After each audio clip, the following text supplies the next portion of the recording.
at you live once more again with another.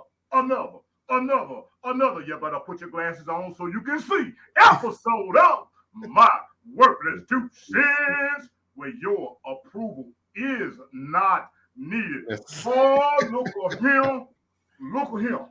Oh, look at him. Look at him. Look at him. I told y'all. They said, that boy can't do nothing else. Watch him. And I did. And it So did. I went out to the creek. I took me some bait. And I went fishing. And look at him. Boy, I done caught me one of them old big mouth bass. Oh! Sure did. I sure did. Look here. Boy, I'm going to tell you. I got this fella right here. Y'all looking at it. I got this fella right here. He been here before. But the last time he was here, you couldn't see his face. This time you could see that old pretty face in here. You can see him smiling and everything. Smiling from a mile away. Yes, yes, indeed. Yes, indeed. Look here. I got my boy. I got my friend all the way from Dallas, Texas. If y'all don't know nothing about it, you know, he got them hangs, okay? He got them hangs. Ooh, boy, look at that. He go tight in. Oh, yeah. Boy. They used to hate to see us drive up, don't they? Well, look, you know, old country boy, I can run my daggone trap all day long. I could. Y'all know I can.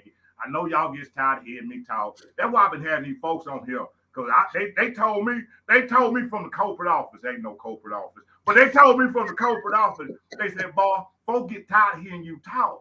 What you need to do is get some other folks on the show. I say I sure would try to do that. So I done offered this fella here a bologna sandwich too. So he on here. Hey, Pat, that black bologna sandwich on the way. I got him one coming too. That's right. I ain't gonna introduce him. I'm gonna sit my old trap. I'm gonna sit back. I'm gonna let him do his thing. So look here.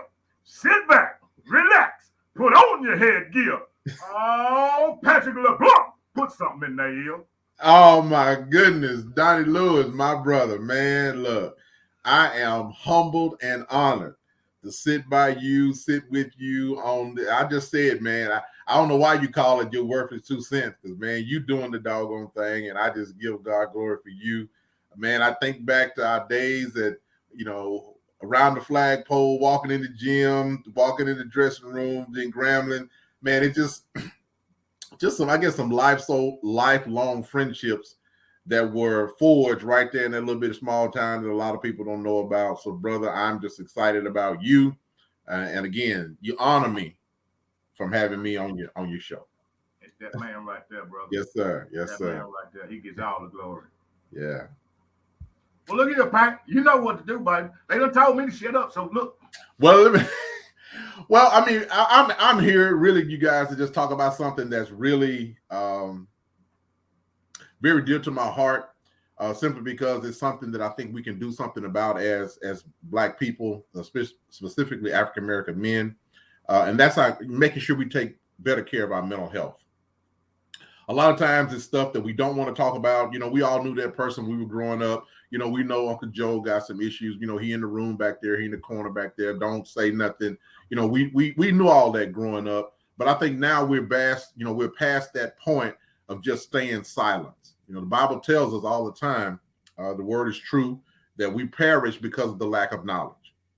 And a lot of times I think we don't do stuff or we don't move forward is because we just don't know. But you need to know that 1 in 5 people in the United States have a mental illness.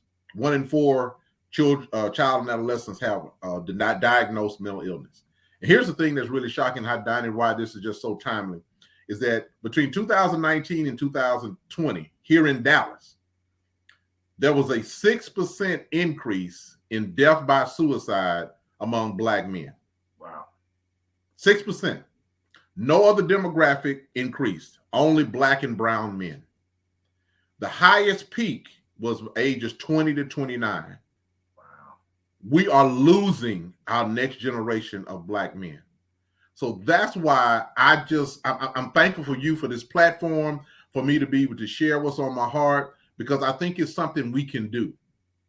a lot of times we're to the point where we get, and we all have faced challenges. I mean, let's just be open and honest. We read the Bible and we talk about the Bible, and we look to our faith. But even Elijah spent some time under that juniper tree, wanting God to take his life because he had gotten so depressed.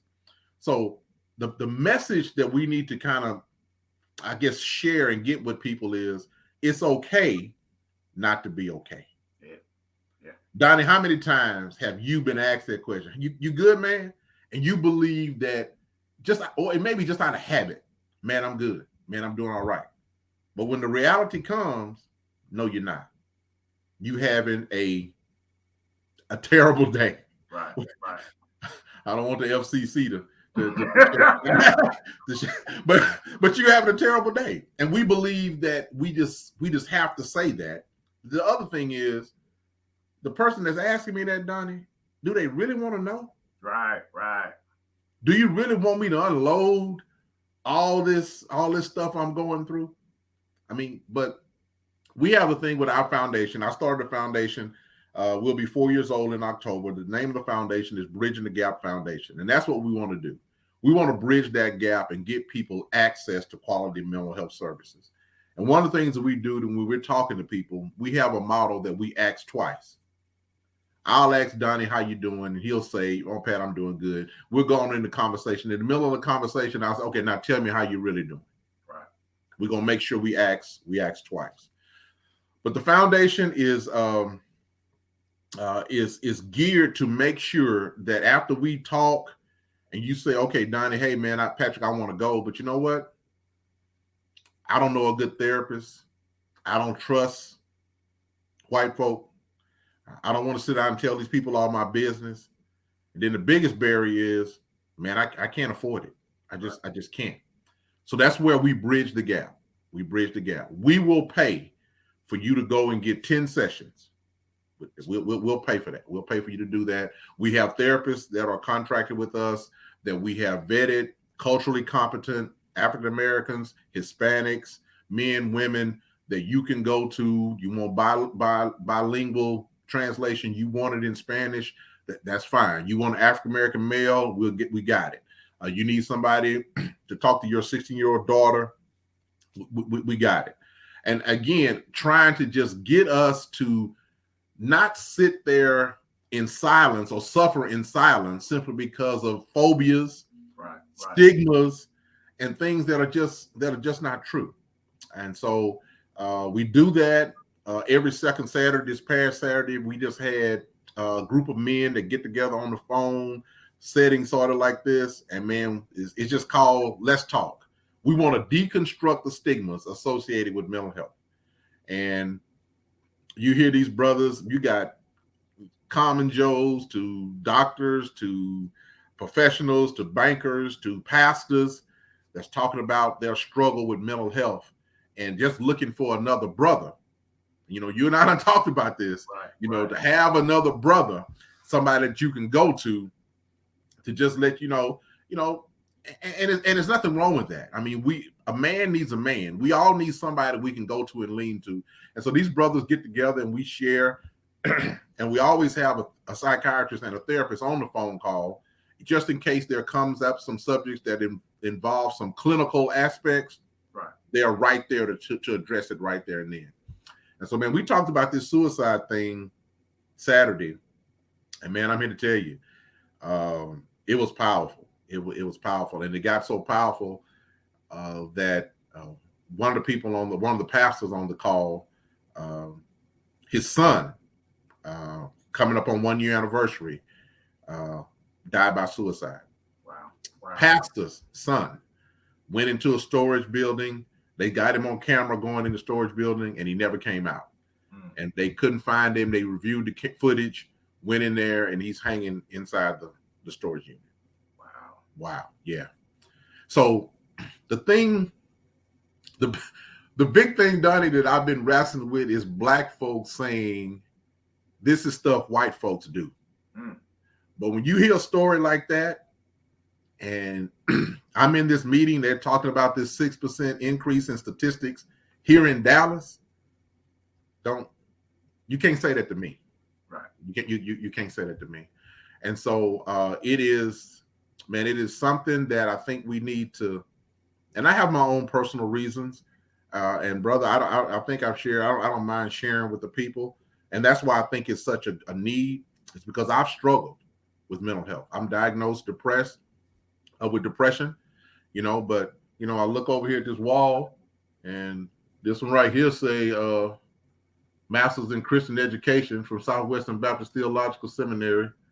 This one right here say Masters in Biblical and Theological Studies from Dallas Theological Seminary. And I got a space for the next one that's going to say Doctor of Ministry. But I'm diagnosed depressed, clinically depressed. So, I mean, we all got our own issues, man. We got our own issues.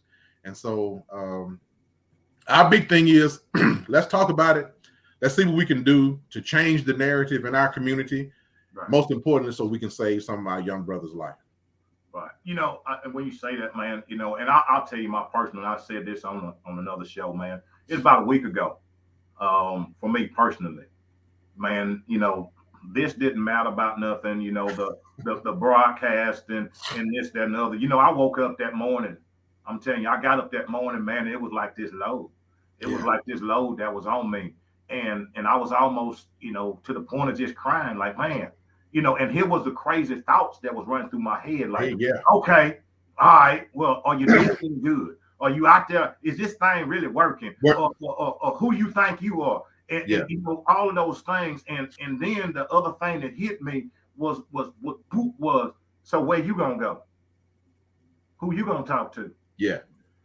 Then and what you just said, man, and I wish some of that would move out the way. And folks may not agree with me. I ain't got nothing. I'm faith based.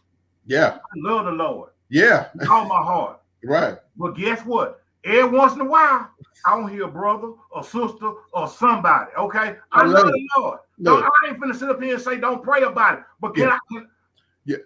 Man, look, and I like what you said about it, and that's something that I can relate to. I don't know about your listeners, but I know exactly what every once in a while means. I know exactly what that means. I've heard that a couple times too. But here's the thing: when we get on the phone or we come down to the altar and we tell somebody, I got breast cancer, or we tell somebody that I'm diabetic, or we tell somebody that I got some other kind of disease, and we want prayer. We want prayer, and there's nothing wrong with that. Right.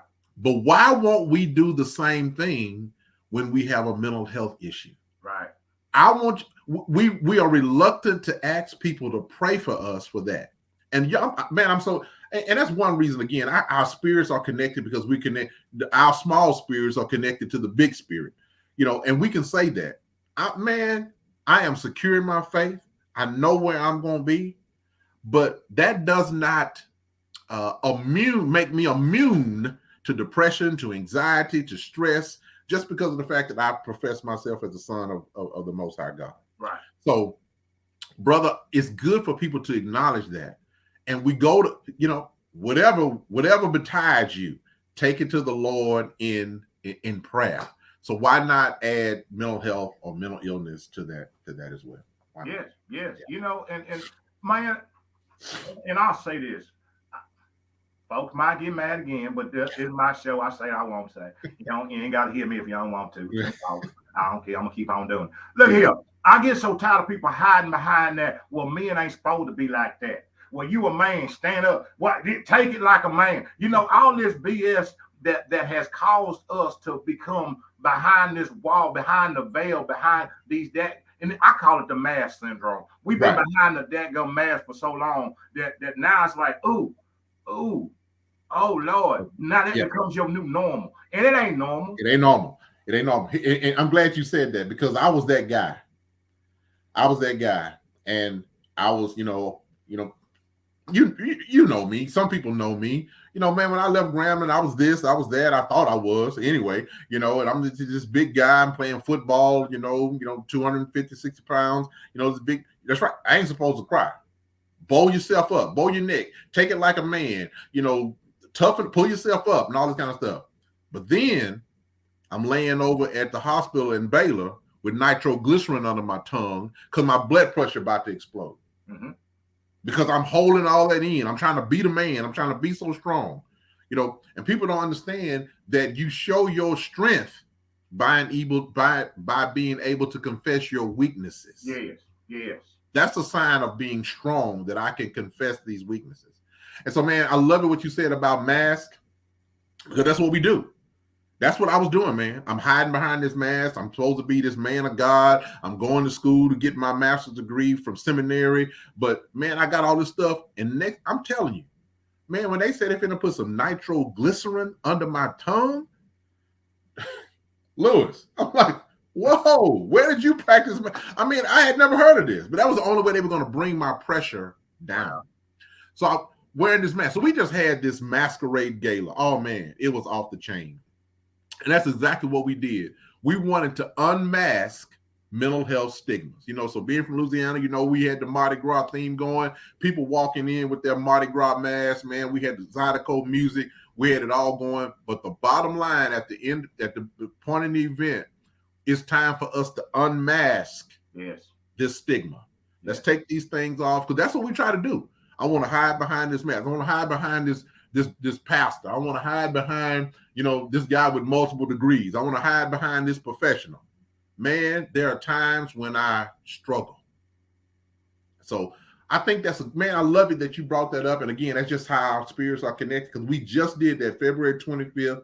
We already got plans for 2023, because, man, because of COVID, we only had 140 people. Donnie, the event, it went live February the 1st. It sold out February the 9th. Wow. Sold out. Because, you know, people are starting to realize, with all the stuff that went on last year, the year before, with social injustice, just life, right? 2 years of COVID, again, life, you know, you cannot say, you cannot say that your mind has not been impacted in some way. So, man, they came and they supported us, and it's really helping the foundation, because that fundraiser was designed. We want to be able to provide services for 100 people in 2022. And so that kind of really got us on our way. Phone is ringing, so we can get people into some quality mental health services. Well, and I don't know if you want to, and that's up to you. If you don't, we'll drop on something else. If you, I know that you shared on the other broadcast about your story. Yeah. And I don't know if you even feel like doing it. If you do, you do. If you don't, we move on to some collard greens, hot water. No, man, no. I have no problem, because I try to. How I look at it is, I think when I share, it may be somebody listening that, again, may feel the same way for whatever reason, and because of, again, the phobias, the fear, the stigma, they won't sell. But, man, you're looking at somebody, like I said, I told you about my credentials. I'm 15 hours into getting my doctorate degree, but you're looking at somebody that attempted suicide twice. I was what they call a cutter, self-mutilating. You can see the cuts on I think you can, right there on my hand, all up my forearm. Man, I was a cutter. Yeah, because you got all this stuff going on up here, Donnie. The only way to not think about this is to direct the pain to another part of your body. So that's why people cut. If you ever see somebody that had that's the mentality. Because now I can't think about all this stuff up here, because I got to focus on what's going on. I'm okay. Wow. So, and man, I'm telling you, I was there. I mean, I'm to the point where I'm sitting on the ground, back to the little cedar fence, and I had my grandmama's 38 pistol in my hand. I was there, man. And I was there because, Donnie, I thought nobody gave a damn about what I was going through. Right. You know, but God told me I do. And brother, that was all I need. Now that doesn't mean I don't get depressed now. I don't have anxiety now, but I know He cares. Yes. And so I think about the story. Again, I have no problem with my faith. But you think about when the disciples were in the boat with Jesus. Now, we can stop right there. They're in the boat with Jesus, and a storm came, and they had one question for Jesus: don't you care that we perish? And people that are going through stuff, people that are suicidal, Donnie, that's all they want to know. Right. Because I mean, you're looking at a living witness. Does anybody care that I'm going through this? And when you interview people that have been there, a lot of times they will say that once I found out that somebody cared, right, my whole outlook, was gone. So yeah, man, of course, when the time is right, I have no problem wearing short sleeves because I want them to ask, so I can share my story, because man, it's having that keloid skin where it swells up when it heals, that just amplifies the fact. And a lot of people ask me, and again, I have no problem sharing, because it's just evidence that if he did it for me, come on, that part. Man, I'm telling you, people need to understand that the word is true. What he's done for others, yeah, that part, he'll do it. Hey, he'll do it. He'll do it. And man, I'm firsthand witness that. Man, a good friend of mine, best man in my wedding, homeboy, it caused me and my friend Rodney man, our friendship was severed because of me and how I was acting and how I was behaving, and things that I was allowing to be done in my life by some other people. It nearly severed our friendship. But man, I am so glad that he was able to. He didn't know, and listen, Don, he didn't find out to almost maybe 30 years later. Wow. What was I going through? But through that time, he stayed my friend. And I'm saying this to say that if you got somebody, I recommend that you don't wait 30 years to share. Yeah. If you got that brother, that's a true brother. I mean that's somebody that you need to share, because believe it or not, since then, man, we have our friendship has gone to even to a deeper level than we had, when we were, running around doing stuff we had no business in Grambling. But I mean, our friendship is even deeper. And I just give God praise for that. And again, that's why my message is to other brothers: don't hold it in, man. Right. It's somebody out there that cares, and God will send you that Jesus or that Christ-like person in the flesh. Because I think it is just, Donnie, it's just tangible.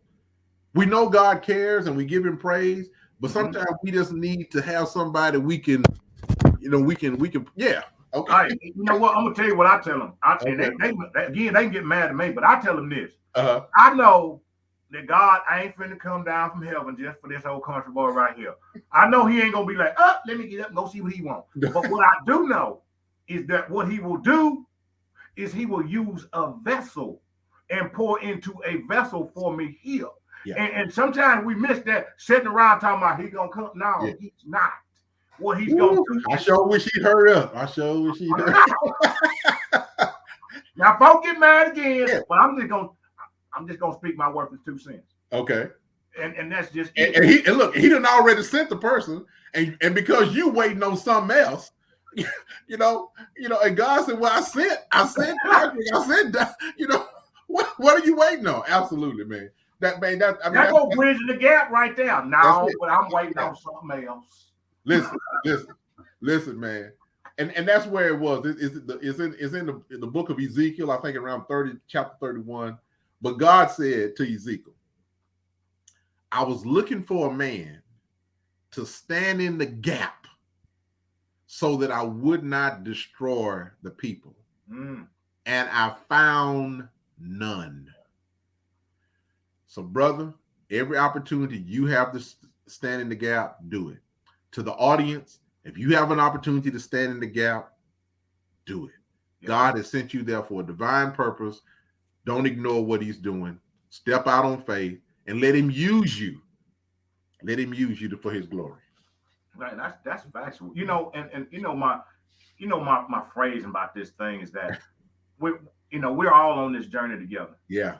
We're all on this journey together, whether you want to admit it or not. We're all on this journey together. The difference is everybody's got their own individual stories on this journey, but we own this thing. We are connected. And what you're doing right now is you're sharing your part of your story, because can't nobody tell your story like you can. But something about your story is here to open up for somebody else to realize, like, oh, I'm on the journey. I'm okay. Yeah. And that's what we're here to do, man, to help each other along. Well, man, and I think that's one of the keys and one of the things that we try to do when we're trying to do our education classes, like this thing I'm telling about we do with these men. First of all, we try to get them to admit that they got a problem. Right. And when you hear some of the stories, and then in the middle of it, there's another guy on the phone, on Zoom, he got his hand raised, and he get in and he said, you know what, that was me 20 years ago. That you know what, that was me 5 years ago. That was me a month ago. Right. And now, because the person that's sharing has gotten affirmation, and now you realize, you know what, this is something that's not unique to me. Right. Again, scripture says, somewhere I read, Donnie, that there's nothing new under the sun. Somewhere I read that somewhere. Right. So you don't realize that whatever it is, whatsoever it is that you're going through, right, it's somebody. You're not the only one. You are not alone, and that's one of the things we're trying to tell people. You're not alone. There's no reason for isolation. There's no reason for you to cut yourself off. There is somebody out there that cares, and if you can't find nobody, Patrick LeBlanc cares. I'm telling you. Okay. So is somebody out there that cares, that will listen? And man, I'm telling you, if you would just have the courage, right? That's it. To admit the weakness. Yes, man, you'll see God do some wonderful things.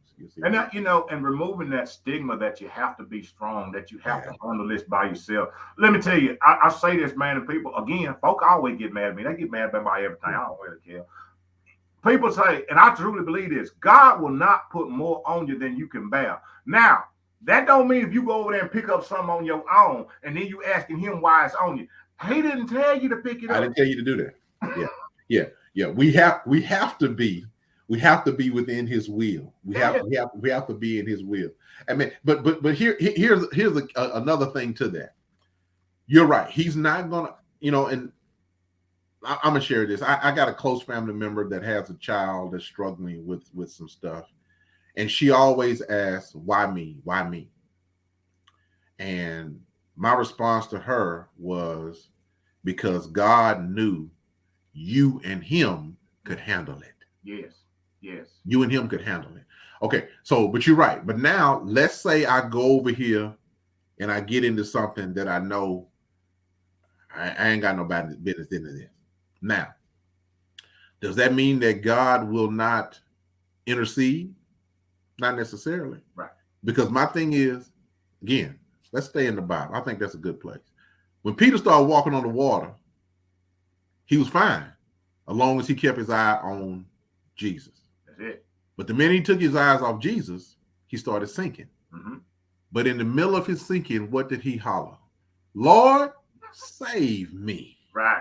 And Donnie, guess what? He saved him. Yes. So again, I'm not telling you to go out there and do some stuff because you know God's going to save you. Right. But I know that if you are into something you ain't got no business, if you call him and you're truly his child, he'll come get you. Yes. He'll come get you. Yes. So, yeah, man, we got, and that, again, it's just thing that I think from the church perspective, man, the African American church has just been such a resource and a lighthouse for us, man. I mean, we want something, we go to the church. We need something, we go to the church. And that's why another one of our strategies is to get churches involved in the mental health education piece. Right. We've partnered with several churches here in the African American community, just trying to get them to have stuff like mental health first aid for their congregation, for the men to come to our thing on the second Saturday of the month. Because like my church, man, is good. Our pastor will preach about mental health from the pulpit. And so when you're getting that kind of information and you can connect it to scriptures, then, that'll open up the door. Because a lot of us are looking, to hear something other than you need to pray. Right. You done sinned. Right. You ain't right with God. You know, all these things that make people think that's why they got stuff going on, but that's not true. Not true at Man, you know, I really, man, again, everything that you have going on, everything that you're doing, it is such a blessing, um, to be able to have you here and you share it, and you all. share it openly, you know, and that's the thing, man. I say it, if I say it once, I say it 100 times. We have to be able to get to the point where we can share our story, we can share our journey. You know, for me, I say this, man. What God has brought me through, Mm-hmm. He brought me through in order to reach back. He brought me through not to put it in a closet somewhere and say, "Oh, I ain't finna talk about that." He brought me through it to be able to share it, because wherever I came from, what I do know is somebody still there. Well, brother, you know, and I look at it again, and this is why I try to tell people that, you know, if you're gonna stand on the Bible, you got to stand on the whole Bible. Yes. Because, and the reason why I can do that is just because of the transparency that you have in the Bible with people that share their story. And if you think about the Apostle Paul, who wrote over 2/3 of the New Testament, but in Corinthians, he told them, I was the chief sinner. Right. I wasn't worthy to be called an apostle because of the stuff I did. I'm not worthy to be this. But God, and that's the thing, but God. Yes, yes. And man, and people don't understand that when you talk about that divine conjunction, you know, Ms. Hayes tried to teach us that, you know, and but no, they'll get you pretty far. You know, she tried to teach us that a conjunction is something that it's a connector. Yes. When you have a divine conjunction, you got to think about that's what's on the backside of the butt is better than what was on the front side of the butt. You know, weeping may endure for a night, but okay. I mean, we can go on and on. We here to have no church. Okay, but and that's the thing I love about Paul. When I read his story, and I read how he was completely transparent. Man, look, I'm not going to come to you and think I'm all this. I'm holy and thou and all this. He said, man, I persecuted the church. I tried to kill sinners. I was a superintendent over when Stephen got stoned. I was holding the people's coat while they were stoning him. So that gives us more, I think, validity than people. Well, people want to know who we are, but a lot of times, Donnie, they want to know who you were before you found Jesus. Right. Man, I can tell the people about some of them stuff we did up there. Like I said, I don't want the FCC to shut you down. Hey, man, look, let me tell you, I heard this song or this thing, and you know, and I took it to heart. Okay. And basically it said this, is that I come just as I am. Yeah. If I was dancing and loud in the street, I'm gonna be dancing and loud for the Lord. I ain't changed my focus. That's it. You got, because look, Donnie, he already know. He already know. And you can't tell me nothing that he don't know and I don't know. I don't care. I don't know. And here's the thing that people need to understand.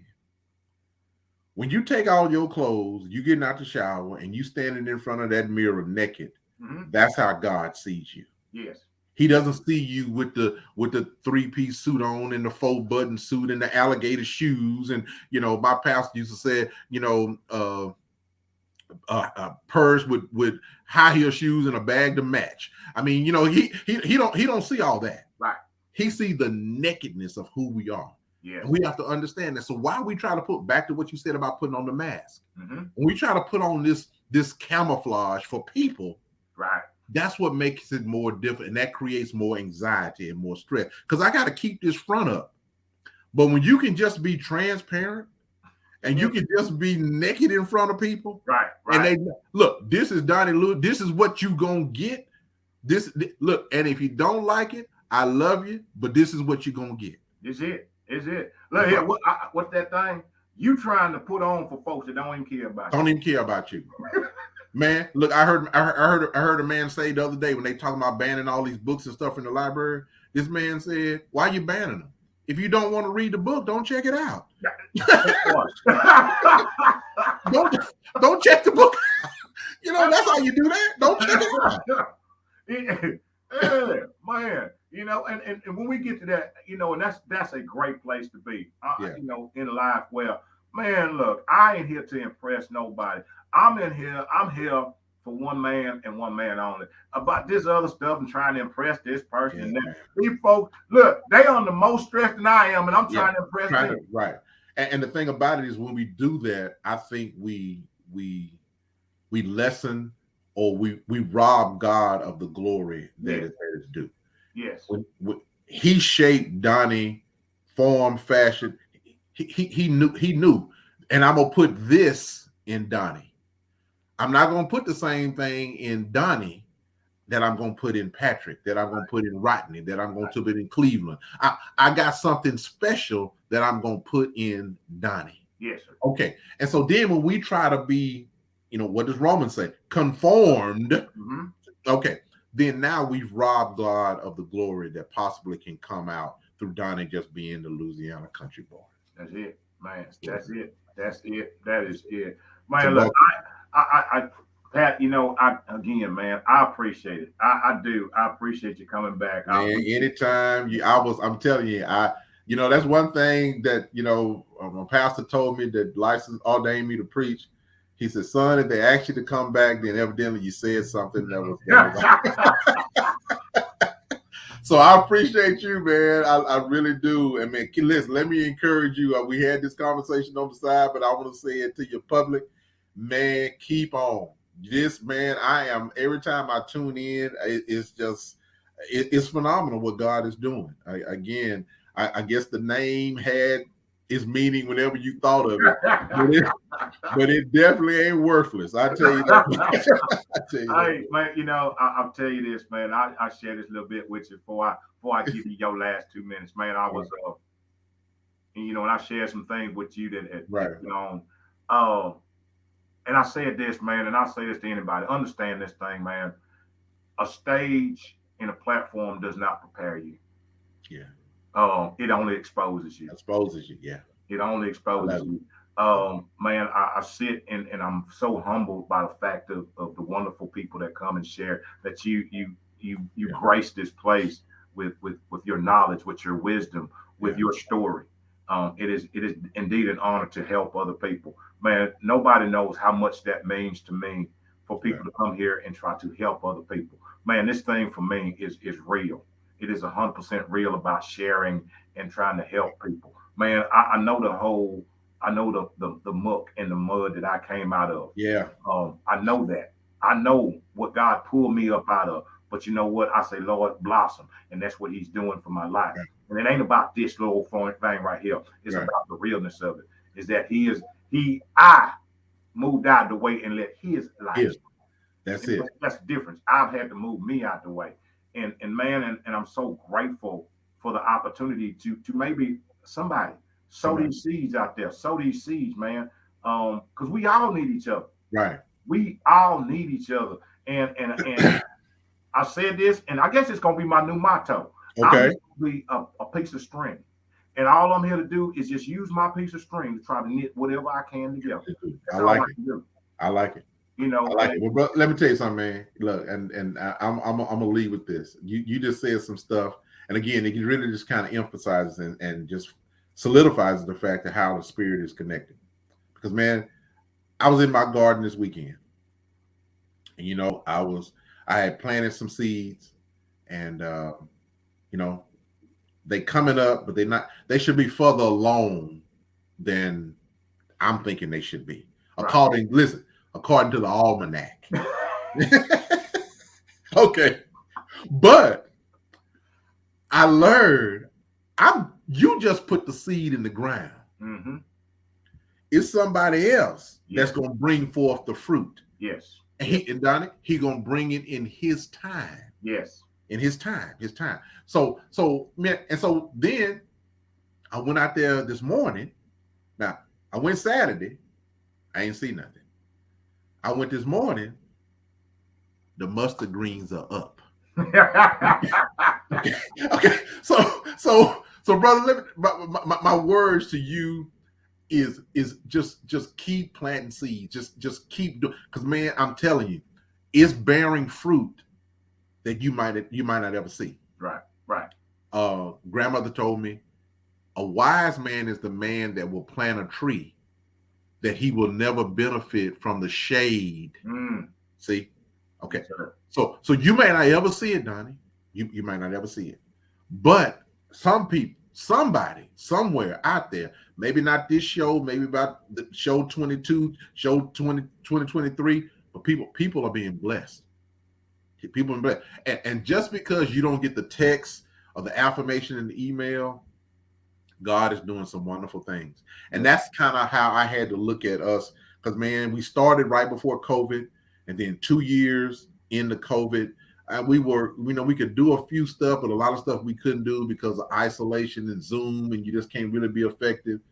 But, man, I'm telling you, when we kind of kicked off 2022, we kicked off with that Mardi Gras thing, selling out in 10 days, 9 days. Man, it just really affirmed the fact. Listen here, Donnie. This is what grandmama used to say, Mama Ruby Brown. If you get out the way, hello, somebody. If you get out the way, Donnie ain't no telling what he gonna do. Oh man. Hey man. I received that. I received that. Hey, look here. Before anything, the last 2 minutes. Yeah. The last 2 minutes of the show belong to you, Hands. Well, look, as he said, my name is Patrick LeBlanc, lifelong friend of this man, love him to death. Thank God for him and his platform and what he's doing. But we are trying to change the narrative, especially when it comes to mental health in the African American community. Our brothers and sisters are dying at a level that's increasing, and I think it's because of us being silent, us having the stigmas and the phobias associated with mental health. There are things that can be done for us to change the narrative. There's things we can do to get people access to quality mental health care. So my message today is, if you're dealing with some depression, if you're dealing with some anxiety, and first of all, if you feel that nobody cares, I'm here to tell you that Patrick LeBlanc does. I'm here to tell you that you can reach me on Facebook, you can reach me on LinkedIn. We have a website, bridgingthegap.org. You can reach me. We're here to help. But the last thing I want you to do is to try to shoulder this burden, this load by yourself. It's too heavy. Our new program that we're just talking about get implemented, Donnie, is called Being a Spotter. Now, anybody that ever spent any time in the gym know that if you're going to pick up something heavy, you might need to have you a spotter. And what that spotter is to do is just to be of assistance to the person that's carrying a heavy weight. Be physical, notice physical and verbal things that let this, look, I'm in distress, I need some help. And then the last thing is intervene if necessary. Right. So we just want to develop spotters using that kind of mentality from when we spent them days in the weight room. And we knew that if, look, I'm going to pick up some heavy weight, it might be good for me to have a spotter. So we're here for you. We love you. We need you. Donnie Lewis, we can't do it without you. All right, man. Hey, well, look here, man. I do appreciate it so much. You coming back and sharing. Y'all go and check this man out. Bridging the gap. Yeah.